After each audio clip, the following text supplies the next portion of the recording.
is up, guys? Joker here. I wanted to go ahead and make a video for you on the Slormancer, the new action RPG that hit Steam on April 6th. It is an early access game, but it is on sale until April 13th. It's about $12, and I just wanted to go ahead and make a short video going over a couple of the features, showing some of the stuff to kind of persuade you of checking it out if you weren't if you were interested and you just wanted to see some of the features, or you weren't interested, kind of hopefully get you interested, because honestly it's a really good game, and for being in early access it is really good. Some of the main things that I've liked so far are the skill diversity, which I'll go over in a second, and then it's going to be the fluid, right? The combat feels really good and fluid, like an action RPG should. So that's something I was a big fan of, is the fact that the combat feels so nice, and it's an early access game. So the core of the action RPG is going to be that mobility, fluidity of jumping around and killing stuff. So if an action RPG game does not hit those, it usually doesn't feel good, right? Not saying any names, but other games that have recently come out. But yeah, so in the early access, there is one act that you can play through so far, and I want to say that that took me maybe 4 hours of gameplay to get through. And then from that, you're going to go ahead and essentially start working on the town. You're going to be doing these dungeons pretty much, and as you go through the dungeons and you clear the rifts, you're going to see villagers start popping up. So you're essentially saving villagers from the dungeon. Once you save them, they move into your town, and then they're going to be your little item shop vendors that you get, and that give you like the additional benefits of like upgrading your gear, re-rolling your gear, all of that type of stuff, as well as the ability. These two guys, this little guy and this little guy, essentially respec for you. They let you take out all of the slore that you've used in skills, so you can respec another way if you want to. I guess this is a good point to jump into the skill system. Actually, no, I'll go over the classes real quick first.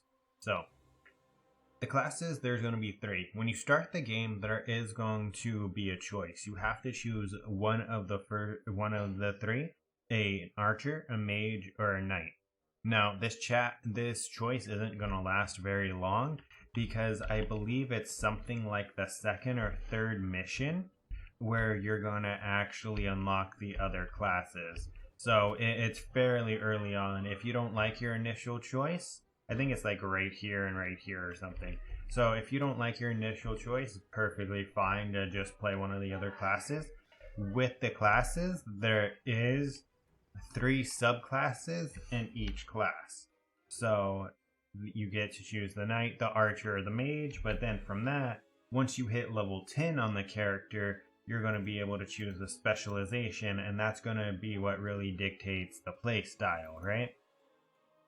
Now, I went with the sharpshooter because I wanted to shoot a bunch of arrows and like have a bunch of chaining and stuff.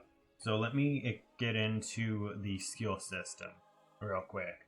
At level 1, you're going to have 1 skill, and I think it's like level 3 where you get your 2nd skill, but these are going to be your primary right and left click skills that you use. As you level up, as you can see, you're going to unlock more and more skills. And how the skills work is they're going to level up through usage in combat, which seems kind of obvious, but it's what they do. So as you can see, 1,599. 1,599. Since there's no enemies, I don't get any EXP in the skill for using it. But if enemies are around and you use the skill, you'll gain experience. Once you level up a skill, it's going to start unlocking these 5 tiers of perks for you, which are going to be essentially the support that the skill gets on it. Each tier is going to be like its own individual support, And at any point, you can swap between them with no penalty, which the diversity, like I was saying, is one of the things that I really like about it, where there's no penalty for deciding between swapping freely, right? But and then, like I was saying, with the perks, you're gonna be able to select one at a time for each tier. Now, sometimes you have to be careful. Like, as you can see in this third row, I don't have anything because my arrow already cost a lot of mana to actually shoot, so I don't want it to cost more mana. But yeah.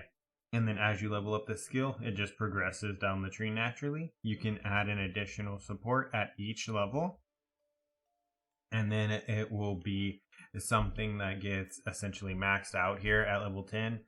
And to upgrade the skills, you just use these Slor souls, which you get from killing creatures. You're going to have an overabundance of these, so you don't have to worry about wasting them or anything like that. So you're good there. So we went over the characters, we went over the skills. The next thing I want to go over is going to be your weapon. So you're going to spawn with something called a Slor Reaper, and that's going to be essentially the weapon that your character uses, right? As you progress through the game and as you clear breaches, there's a chance that you're going to find additional Slor Reapers that come out of the breaches. Once you clear a breach, there's a chance that one's just going to spawn. You pick it up, and each one has its own like innate little effects, as well as I've heard some of them actually evolve. So you see these little gray lines? So like this weapon would evolve into this weapon, this one, and so on.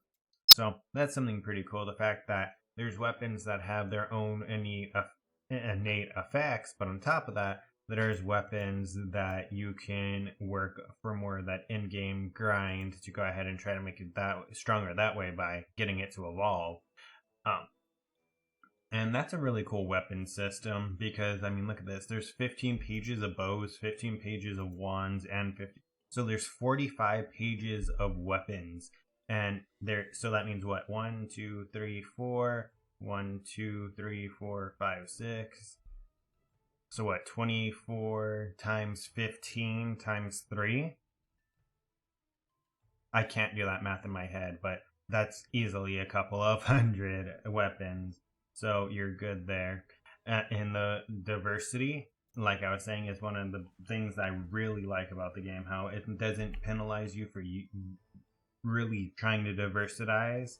I don't think that's a word. But trying to have that diversity and going ahead and mix and matching all the skills for you, trying to find the best skill set for you, what's most fun for you. So I really praise them for that. The fact that they give you all that freedom, really, to check out and test out whatever you want. Same thing with the subclasses is you can swap between them at any point. You're not locked in. You don't lose anything for swapping between them. So it really gives you the ability of testing whatever you want. And in my opinion, that's really good because some other games penalize you for trying to swap between skills or classes or this and that. And you really don't have to worry about that. At any point, you can definitely get your Slors back and go ahead and just spec into something new. So it has that replayability for you right there. On top of that, those were just... Yeah, and then I'm going to cut it off here. And then I might jump into another dungeon at the end here to show a full dungeon. But yeah.